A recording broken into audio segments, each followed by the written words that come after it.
Peace and blessings. How's everyone doing on this Sunday morning? This is DVJ, and this is the Cold World Podcast. So it's early Sunday morning. I always get up early, whether I have to work, or I'm off, or whatever. I'm usually up early. I'm usually up before the birds start chirping. You know what I mean? I don't know where I got that from, getting up so damn early. I don't know if it was because of the boot camp experience I went through, getting woke up at 5:45 in the morning and shit every morning, screamed and yelled at, get up, all that shit. I don't know if that 6 months experience kind of, without me even really realizing it, maybe that has me getting up early. Or I don't know really where that came from, because I even remember back even as a kid, loving like Saturday mornings and getting up, watching Super Friends, eating cereal and shit, and watching cartoons, and then going outside and playing and shit. Yeah, I remember all that shit. But I don't know. I normally get up between like 3:30 and like 5 o'clock every morning, like clockwork, every morning. No alarm, none of that stuff. I just get up. Normally just take Charlie out, make sure Marley has food and water. That's normally the first thing I do when I get up. Take care of them, make coffee, straighten up. If anything needs to be cleaned up real quick, do that. Sit down, pop that news on, watch the news, and just, pretty much just meditate and chill. I think part of that too, and I don't know if anyone else feels this way, and I could be totally wrong too, but I feel like as like people get older, or even just older people now, maybe people like in their 70s or 80s or 90s or whatever, I feel like older people generally, for the most part, not all, for the most part I'm saying, get up early in the morning. I mean like early, like 5, 6, even if they don't have stuff to do, because I think older people, as you get older and you see like the end coming, you know what I mean? Because when you're older, like you have to start thinking about that. So I always wonder about that, like someone that's like 90 years old and they're still alive, or they're like 85 years old and they're still alive. I wonder like just what their daily thought is. Like you have to think about like, is today going to be the last day? Because like at that point, you're kind of on a countdown. You know what I mean? Like, yeah, that's got to be tough. I really wonder what someone of that age like thinks about. Because let's face it, when you're 90 years old, like it's great that you're still living and stuff like that, but you have to just know in your mind like that the end is coming. That's got to be stressful just thinking about that, because it's like, damn, I want to keep living, but the end is nearing. So yeah, it's doing it. But I think older people generally like they want to get as much life as possible. They want the day to last as long as possible. You know what I mean? Like maybe like another way of like extending life. You know what I mean? Rising real early. Because I used to even notice that in prison. When I was in prison, like even some of the like older cellies, because I had some cellies that were like older and shit, and I noticed they always would get up super, super early, make coffee, watch the news, you know what I'm saying? And like a lot of the younger people were, staying up all night, sleeping in, you know what I mean? Stuff like that. Yeah, I don't know. Maybe I'm going on a super deep dive, or maybe there's something to that. You know what I mean? So just generally, basically, I'm saying I think older people appreciate life more in general. You know what I mean? And as they get older, they want to enjoy every minute of it. You know what I mean? So that may start out with just getting up real early. I don't know. Just randomly thinking. But what I wanted to kind of talk about this morning a little bit is nothing like too super serious or anything like that, but I was like, when I first had started out doing my podcast, and I was kind of getting stuff together, working on content, just writing things down, doing some research on things. I looked up the top 20 podcasts. Well, actually, I did this, like I said, a couple months ago, because I've been doing this for about a month and a half now, I think, right around. But even back then I did it, but I did a Google search maybe 15 minutes ago. And I don't know how super accurate this is, but I looked up, the top 20 podcasts from Milwaukee, Wisconsin. You know what I'm saying? And I got a list, and it's from 2024. It is the 20 best podcasts from Milwaukee. Okay?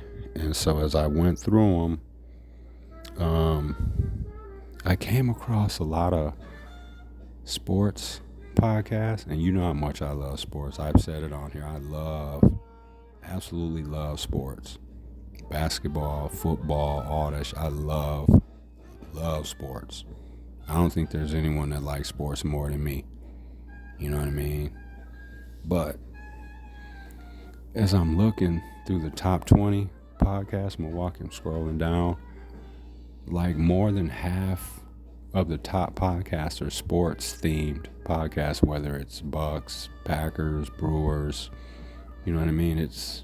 I found more than a few that are sports themed, and that's great. That's cool, right? We love our sports here in this state. That's great. But it's just like, man, where is the content about like issues and like city issues and like what's going on in Milwaukee? I'm not talking about what's going on downtown. I'm not talking about what's going on in the Third Ward, down at the lakefront and all that kind of stuff, right? Because for the most part, those things that I just talked about, like the lakefront, the downtown, all that kind of stuff, for the most part, those things are doing well, right? Mostly positive stuff to talk about when you're into that, that arena or whatever, right? But man, like, other than our two black local radio stations, 101.7 The Truth and 860 WNOV, and also, Homer Blow, on Facebook doing his thing. Shout out Homer Blow. Other than that, like, who's talking about what's going on in the inner city? Who's talking about the lead laterals in the city? You know what I'm saying? Who's talking about crime, no matter how you feel about it? Who's talking about that? Who's talking about the police brutality that still goes on? Who's talking about the jail deaths at Milwaukee County Jail? Who's talking about what's going on at Waupun Correctional Institution? You know what I'm saying? With inmates and prisoners, getting treated the way they are in there, and people dying in our jails and shit in prisons and stuff. Like, who's talking about that? And then I was thinking, like, well, like, you can't really expect white people to be talking about that. And then white people that are listening, man, you can't, like, you have to be able to sift through some of the things I say. You know what I mean? Because we all have different experiences. And like I said, if you're a white individual, or even sometimes if you're a black individual, a Mexican individual, an Asian individual, or whatever like that, you know what I mean? And you haven't experienced a lot of things, you may want to listen to. I mean, hopefully we can just all learn from each other and just get better. You know what I'm saying? But like, I was just looking at all the podcasts and I'm like, man, like, who's talking about those things? Who's talking about city issues? Who's talking about the homeless? You know what I mean? Who's talking about, Biden and Trump and, what they're going to do, for the election? Who's talking about immigration? Because I know people think about this stuff. You know, even like people that do like the sports podcast, or even like people on the news, like our local news, you know what I'm saying? Like Channel 12, Channel 4, you know, Fox 6, CBS 58 and all them.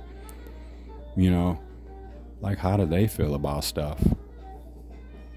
You know, that's one thing I always, with like the local news, I wish they had the ability, I wish they were able to just kind of speak on what they're about and like what party they're for. You know, which one are, you know, they're rooting for, you know, whatever party they're going for. I wish our local stations could be more like a, you know, like CNN. I'm just using them as an example because, you know what they're about. Okay, we know what that station's about, you know, versus like even like a Fox. Okay, you know what they're about. Like a Fox is more Republican, CNN is more Democrat. You know what I mean? So I wish our local TV stations could just straight up say, you know, who they're for, what they're about, because then they could spread information and, you know what I'm saying, and be more of an asset and more of an information provider and more of a link and a source, you know what I'm saying, to like help move things along. You know what I mean? Because sometimes when I'll be watching the local news and you see them sitting there reading the news, you're like, damn, they're just reading a script. I wonder how they really feel about what they're reading. I wonder how they really feel about that shit. You know what I mean? Yeah, I don't know. But most of the podcasts are sports related. And the few that I did see that do things that are more like we're talking about city issues or whatever like that, those are like WUWM, like, you know, UWM or whatever based, you know, through the college or whatever. But other than that, you know, it's sports and all that, and, you know, outdoor stuff, like that's great, but like, you know, it's almost like the black and brown people like kind of just forgotten. You know what I mean?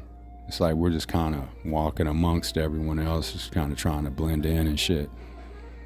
You know what I mean? And that's why, that's one of the main reasons why I'm podcasting. You know what I mean? Because I am a black and brown person. Like I was saying, like there's only 2 local black radio stations, man. You know, for black and brown people to listen to. Like, are there any Latin stations here in Milwaukee that are talking about immigration or how we feel about, you know, Trump talking shit about Mexican people and stuff like that, and talking shit about Native Americans? And you've been hearing all this stuff. I played on one of my clips all the racist rants. He's basically disrespected every race and culture of individuals. Go back and listen to that. That's why it really bothers me when I see black and brown people willing to vote for that guy. It makes no sense to me at whatsoever. So that's part of the reason I jumped in, you know, to the podcast, because I want to add a voice for the black and brown people. You know what I mean? So I can shed light on the prison system. So I can shed light on what's going on with the parole system and talk about how some of the rules are just ridiculous. You know what I mean? So that's what I was up doing early this morning. Just sitting here listening to some jazz music. Like I said, got some coffee going. And probably make a little grocery store run later. And that's about it. Watching more March Madness. Yeah, I think the Bucks play tonight. But yeah, just saw a lot of sports themed podcasts, which is great. You know what I mean? And I'm not hating on that stuff. I'm just saying, I'm just trying to prove the point, like, that there's not a ton of, like, city, like, talking about what's going on in the city. Like, I'm talking about, like, the not so great things. Because it seems like people either don't want to talk about it, kind of sweep it under the rug, you know what I mean? And but like I want to talk about that stuff. So, and there's definitely a lane for black content creators. There's a lane for this, because even when I went on, like when I go on my Spotify and I go to my podcast, the Cold War podcast, you know, the thing where you can click on there and it says more like this, which means, you know, like more podcasts kind of similar to what you're doing or whatever. When I click on that, it couldn't find any results. There's nothing else out there like mine locally. That's crazy to me. Black and brown people, we need to be out here spreading our voices, and podcasting is the perfect way to do it. And this shit is cheap. I pay for my monthly subscription to my, you know, podcast service where I like upload and download and do my recording and all that. That shit, that's it. It's cheap as hell. You know what I'm saying? You can podcast through your phone. I'm holding my phone in my hand right now, recording this. You know what I mean? I got music in the background that I'm playing. You know what I mean? And that's it. And I'm sitting here talking. It's not hard. I think sometimes people think, like, because when you hear the finished product and you see like the page and, ooh, they got a podcast, blah, blah, blah, and you see all that, you think it's all like, it don't take shit really to do. You just got to know what you're talking about. Talk about stuff that's relevant, you know what I'm saying? Because the things I talk about are never going to go away. They're always going to be important. My content is like, I like to equate it to, it's like a haircut. A haircut, people, you know, barbers and stuff like that, that's never going to go out of style, because people are always going to need a haircut or need their hair done and shit, you know what I'm saying? So, and that's what I'm saying. But yeah, there's definitely room for more content like this. So I'm encouraging more black and Latin and Asian and people, you know what I'm saying? And if there are other podcasts out there that are talking about and doing similar things to what I'm doing, let me know. Maybe I'm just overlooking and I can't find them. You know what I'm saying? So, but I haven't seen a ton. You know, like I said, a lot of sports cast, you know, Bucks and Brewers and stuff like that. So yeah, just was a little discouraged with that. Like, dang, man. But yeah, so that's about it for now. I was gonna get going, but I'm gonna keep going through that list, and hopefully I can find more black content creators, you know, that are talking about, you know, Milwaukee, Wisconsin city issues, like, you know, the underbelly shit, you know. So with that, I'm gonna get out of here for now.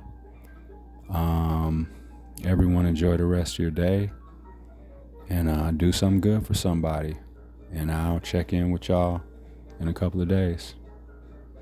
And to whoever's listening, like I said, family, friends, like whoever, I really appreciate people listening. I really, really do. And with that said, I'm out. Peace.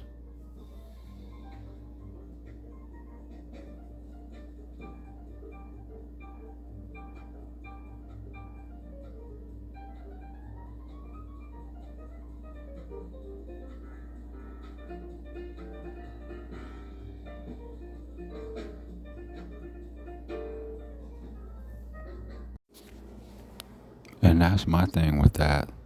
Like, and it really doesn't matter what color, what race, you know, whatever you are. If you're not teaching your kids about racism when they're young, I'm not saying you need to be making them all like scholars on racism and all that, but like, people need to educate their kids like at an early age, at least about the world and how people look at them and how people might treat you, is what I'm saying. You know what I mean? Because look at it. There's a lot of situations just here in Wisconsin where there's a lot of racism going on in some of our high schools, like up north, you know, in the suburban area, the rural areas where there's like mostly white people. Because, you know, how did, we end up having some of our black and brown kids, they either live out there, so they go to the schools or whatever, you know what I mean? So we're mixed in some of these schools, and some of us would be getting treated like shit. You know what I'm saying? Like I had said before, like I went to, Milwaukee public schools my whole life until my 9th grade year. I ended up going to Nicolay. That was my first true real experience with white people, like on a regular basis. You know what I mean? And my best friend ended up being, one of my best friends ended up being a white guy. But he kind of, was more like, he listened to rap music a lot, you know what I'm saying, and shit like that. He did a lot of the same things that we did as black and brown people, you know what I'm saying? Most of his friends were black. Like, he liked black women, shit like that. So some of the white people at our high school, they didn't like that shit. Because I remember my first, like, real, true, hardcore experience with, like, just straight up racism at Nicolay was, I remember Irv, my friend's name was Irv. He found a letter in his book bag one day, and it was a racist letter. I don't remember what the letter said word for word. Obviously, it was years and years ago, but it was a racist letter basically calling him a wigger and all that. That's what they used to call white people that they thought were trying to act black back in the day. They called them wiggers. So they were calling him a wigger and stuff like that, calling him a nigger lover and all that bullshit, right? Yeah, that shit was crazy. So I know how that goes in these high schools out here, some of these suburban high schools. But my point is, if this stuff is happening in some of these high schools, and I'm not saying it's a lot of people, or I don't know the number, but it's significant enough, you know what I'm saying, to where it's an issue. You know what I mean? Because, like, where is a 14, 15, 16, 17-year-old, 18-year-old kid learning about racism from? You gotta be either being taught it, or you're seeing it, hearing it around you, and you're just picking it up just naturally. Maybe mom and dad are, hurling the N-word around in the house.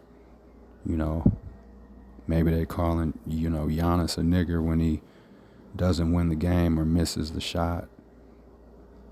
Or maybe they're calling Jordan Love a nigger if he can't complete that pass or he throws a pick. You know what I mean? So, like, they're getting it from somewhere.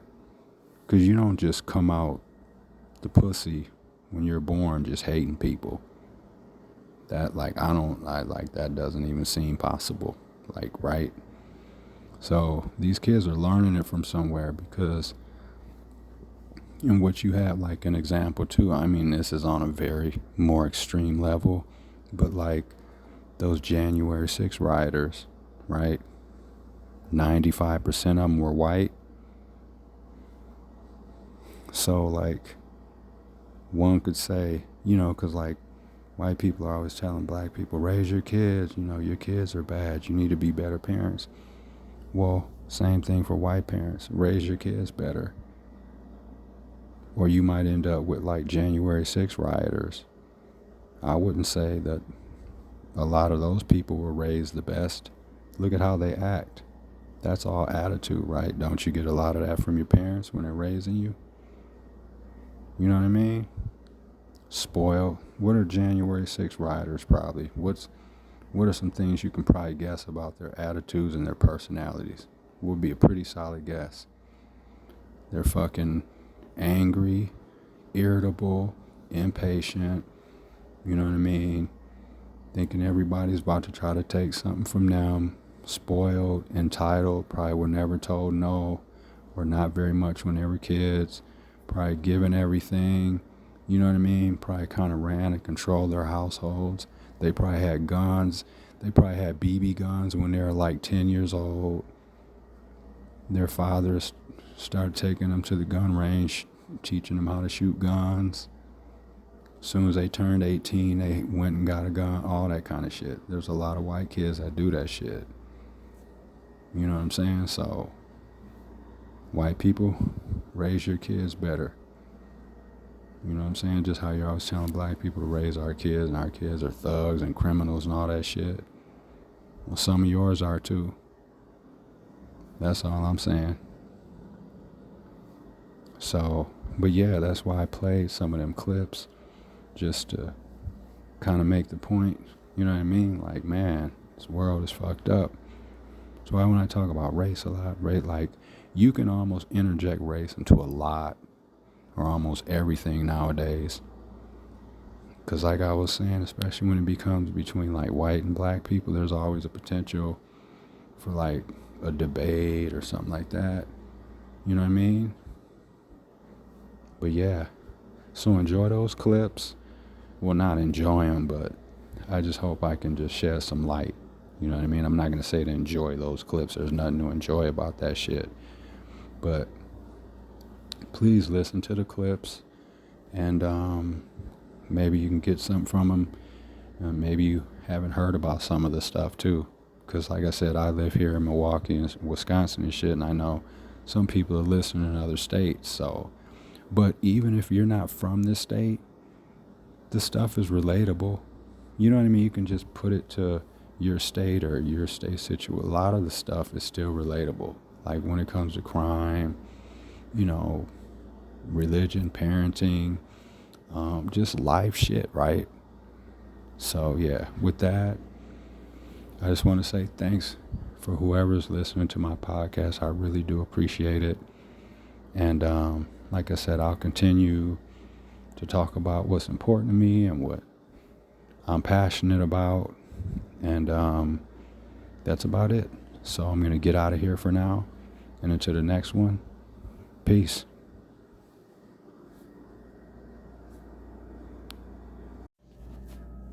Yeah, that's what it be tripping me out too. Like those of you that are familiar with that Candace Owens, that's a black lady that'll be acting white and shit like that. You know what I'm saying? Talking shit about black people and stuff like that. And I guess that whoever she was working for, the Daily Wire or whatever that is, I guess they fired her and shit.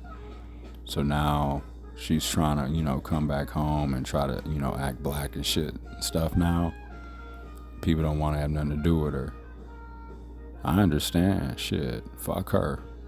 And I ain't into disrespecting women and shit like that. But yeah, she's one of them, she's one of them black women. Just like there's black men like that. Just like there's fucking Mexican men and Mexican women and Asian men and Asian women that act like they don't know who the hell they are and what blood is running through their veins. Yeah, I can't stand that. Really bothers me. And that's the only reason I wanted to talk about that.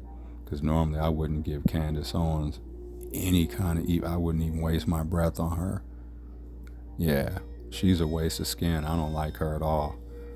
You know what I mean? How the hell are you going to not be in tune with who the hell you are? Even if you become successful, like I always say about like how some like black people and how some Mexican people, and it really bothers me when it's a Mexican or black person because that's what I'm mixed with. You know what I'm saying? I hate when I see like, for example, like a Mexican person that, like, for example, like a George Zimmerman, right? I'm just using his punk ass because he killed a young black dude. Like, clearly, you two, although you're different in color, you still have more in common than you do with a white man. You know what I'm saying? And George Zimmerman's, you know, bitch ass wanted to play vigilante, wanted to play cop, act like a white cop. You know what I'm saying? Looking at this black kid the same as a lot of white people do. As a little criminal thug, or he's got a hoodie on, he's about to steal, rob, he's about to go do some bullshit, he's on some devious shit. Let me treat him accordingly. And it's like, George Zimmerman, you're a brown man. Don't you realize that white man don't give a shit about you? And when the shit hits the fan, he's gonna treat you accordingly. But you're sitting here killing a black kid. Yeah, that kind of stuff bothers me. You know what I'm saying? But like the great Paul Mooney used to say, like, everyone that acts that way, or like, for example, people that have seen the movie Life, you know, the black dude in there, like he was carrying around the shotgun and shit, and like he was like basically kissing the white like slave master's butt or whatever. You know what I'm saying? But yeah, like shit like that. There's people like that of every race. You know what I'm saying? I call them fakes. You know, you see that, unfortunately, you see that a lot of, you see that sometimes with some Mexican people and Latin people. You know, like it's like they end up coming over or whatever. Some white person gives them, their first opportunity, whether it's a job, helps them with schooling, whatever it is, right? They kind of give them their start, you know what I'm saying? And so, everything they're getting or everything that, is being given to them or provided or whatever is like from a white person, right? So they start like kind of looking and thinking of them as like the shit, you know what I mean? And they, see black people as just like, oh, whatever, like competition or less than or, whatever and shit. And they start treating other people like disrespectfully. I don't like that. I've never liked that shit. It's like, you gotta know who the hell you are. They just said there's nothing wrong with getting successful, having money, growing and moving and like learning about other things and being around other people and other cultures and all that kind of shit, right? Like I said, I went to a white high school. Like I had never, but like that was culture shock for me. I never had been around white people until I went to high school. You know what I'm saying? Because I grew up in the city. You know what I mean? But like I'm able to understand other people because I've been around white people. My child's mother is white. Most of the schools I went to, a lot of my teachers were white. The prisons and jails that I ended up in, the corrections officers and all them were white. Most of the employers that have hired me has been somebody white. You know what I mean? Just think about it. If you're a Mexican person, a black person, or Asian person or whatever, just think about your daily life. Think about where you work. Who signs your checks? Who gives you your schedule? Who's your boss or supervisor? Who owns the company or who's running the shit? It's more than likely a white person, whether it's a man or a woman. So just think about that. You're probably like, damn, dude's right. Yeah, my boss is white. Yeah, my supervisor is white. Yeah, that's true. And think about who's all in your life. And like who surrounds you, like who you're around just on your daily, average, every daily life. From the minute you get up in the morning, when you get up, go to work, go to the store, all that shit, your friends, your family, like who you give your time to, who you like speak to on a regular basis, the kind of stuff you watch, the music you listen to. Like just think about that. Are you getting any kind of black content? Are you learning about anything black or brown?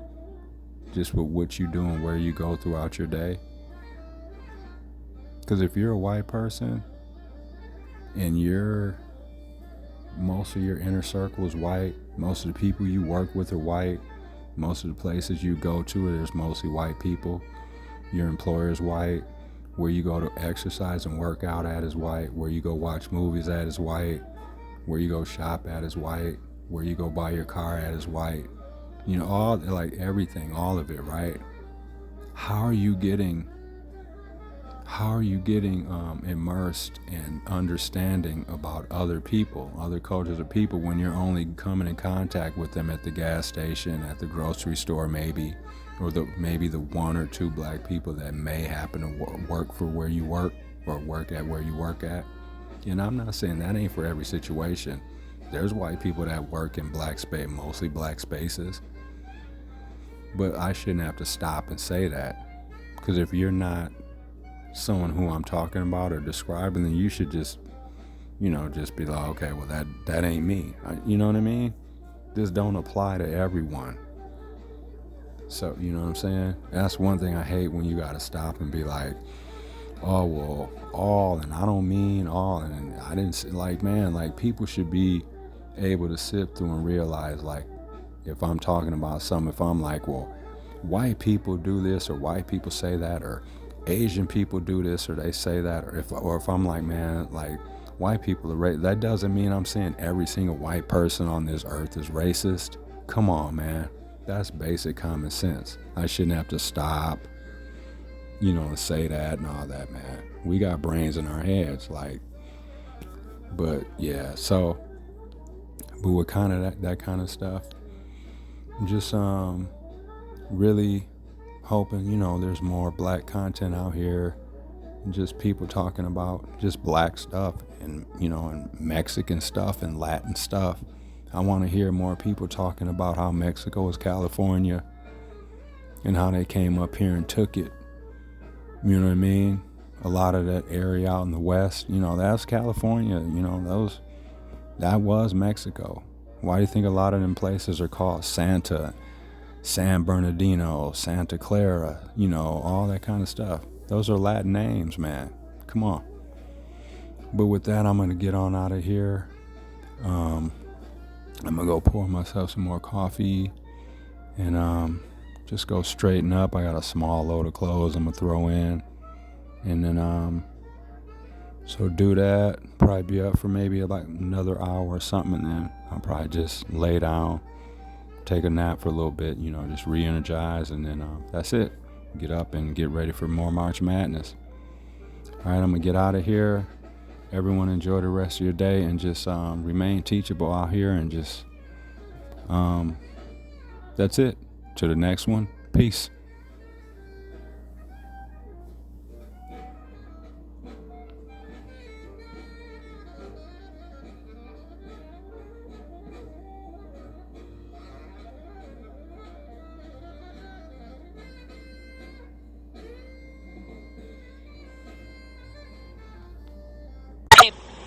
My son just sent it to me, like, Dad, this is what's going on. And,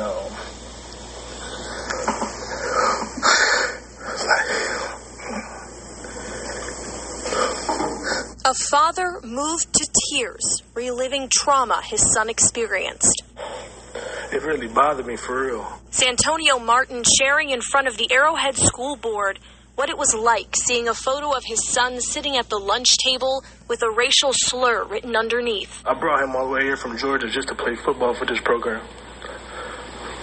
Like, we only here for business, and that's to get him to the next level. It's the first time this matter happened with my kid, but, I go through this every day. After an emotional plea to the board to understand how harmful situations like these are, the father of 5 told me speaking out about this was for more than just his own peace of mind. It's not about just like me. It's not about my son. Even though it happened to my son, it's about the generation that's coming up. It's about the other kids that are actually in school going through it elsewhere around the world. It's just something that just needs to stop. Are speaking out after a video circulating on social media shows a white student using racist slurs. The university is responding to this video, but as Ward Jollis explains, black student leaders feel more needs to be done. Disgusted, horrified, Extreme. Disgusted, horrified, and extreme. 3 words these black student leaders at UW-Madison are using to describe a video now circulating on social media depicting a white student using racist slurs. We blurred and silenced it because of its offensive language. It's really just sad to, see. And it hurts, and it's disgusting. You don't want to hear this stuff. And these 3 students say it's not the first time they've been subject to racism on campus. This should bring a huge and robust realization to this campus that racism is here and it's active and present in every single day, and that black and brown students experience it every single day, but that is just not always videotaped. And things are a little foreboding, and yet I have figured out, and I don't know if I actually believe this, I might totally be fooling myself, right? So you don't have to buy it. I don't even know if I buy it, but I'm going to try to tease out some optimism of this moment. Here it is. Let's see how this works, right?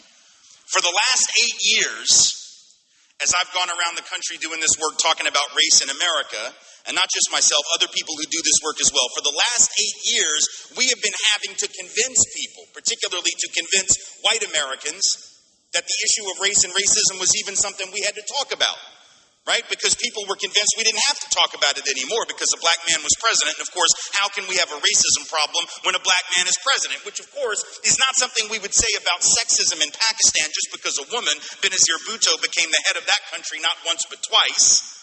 It's not something we would say about Great Britain just because Margaret Thatcher became the head of state on several occasions. It's not something we would say about Germany or Ireland or Israel or India or the Philippines, all of which have had female heads of state. We wouldn't say sexism was dead in those places. We wouldn't say misogyny and patriarchy had been eradicated there, but in this country, that is sort of what we said for 8 years about race and racism just because a man of color was in the White House. So for 8 years, it's been like pulling teeth, man. It's like holding people's hands to convince them that racism is a thing. Okay, here's the good news in this bad moment. We don't have to convince people of that anymore. Right? The hand holding, the teeth pulling, right? We don't have to do that now because it's a little more obvious to people. Now, never underestimate the ability of white folks to miss stuff, though. Right? So I'm not saying that everybody sees it. I'm just saying I think it's more obvious now. And the good news, if there is some good news, is that we don't have to do the 101. Right? The good news, if there is some good news, is that we now have enough evidence, the resurgence of overt racism, not only in our politics but around our country, the resurgence and continuation, really, of systemic injustice, ICE raids on folks that have done nothing to nobody. Right? Talk of building walls, but only on this border, never this border, only this border, never that border. Because we're not worried about crafty Canadians sneaking in to take advantage of our healthcare system, I suppose, right?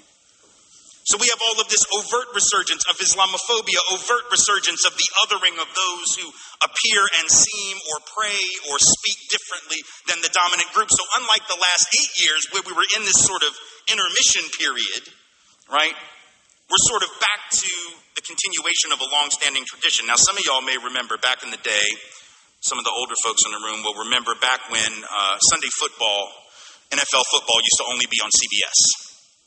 This was before Fox had a license to show games, and it was just CBS. Right? And there were usually 2 games a day. Now, I live in the Central Time Zone, so in the Central Time Zone, I don't know about out here, but it was 12 o'clock and 3 o'clock. Right? And the 3 o'clock game, if you were on the East Coast or in the Central Time Zone, would always bleed over into the 6 o'clock hour, which is when 60 Minutes comes on. Right? And so what would happen, now if you're on the West Coast, they would show it in real time, because y'all were behind a couple hours, and so you could see it live. It didn't interrupt 60 Minutes. But if you were on the East Coast or in Central Time, it would bleed over, and about 6:15, the game would end, right? And the announcer would come in, and the voiceover would say, and now back to your regularly scheduled programming. Right? That's sort of what the election of Donald Trump is, y'all, just so you know. It is back to your regularly scheduled programming. It's not something new. It's not a break with tradition. Folks that are tripping on the election of Donald Trump who act like somehow this is a deviation from America's norm, that this is somehow some unique, horrible break with the history of the country. No. The glitch was the 8 years of the Obama administration. This is back to your regularly scheduled programming. The history of politicians scapegoating black and brown folks, blaming them for problems that they didn't create, and then getting votes on the basis of that, that's not new. Donald Trump didn't create that, didn't invent that. That's been going on for 400 years, back to the colonial period, before we even were a country. So the first lesson is, don't assume that what's happened all of a sudden is a new thing. Don't be shocked by it. This is normal for America. None of this stuff is funny. Racism is not funny. Any kind of hate towards any culture is not funny at all.